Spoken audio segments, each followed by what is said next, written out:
અમદાવાદ એસીબીની ટીમે ભાવનગર મહુવા પોલીસ સ્ટેશનમાં બોલાવ્યો સપાટો. મહુવાના વાસી તળાવ પોલીસ ચોકીની પાછળ આશા ફર્નિચરની દુકાનમાં લાંચ લેવા માટે પ્લાન ગોઠવવામાં આવ્યો હતો. એએસઆઈ સહિત હોમગાર્ડ અને અન્ય 2 પ્રજાજન લાંચના કેસમાં ફિટ થયા છે.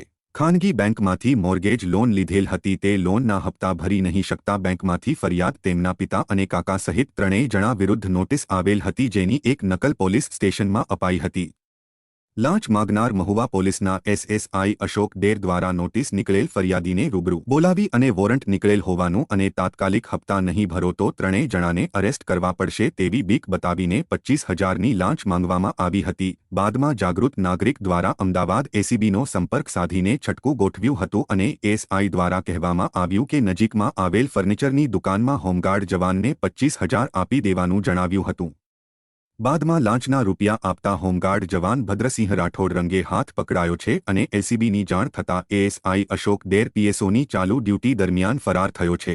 એસીબી દ્વારા મુખ્ય લાંચ માગનાર મહુવા પોલીસ સ્ટેશનના એએસઆઈ અશોક ડેર, આરીફ જમાણી, પ્રજાજન, યોગેશ ગાંધી, પ્રજાજન અને લાંચમાં પકડાયેલ ભદ્રસિંહ રાઠોડ હોમગાર્ડ જવાન વિરુદ્ધ ફરિયાદ નોંધાઈ છે.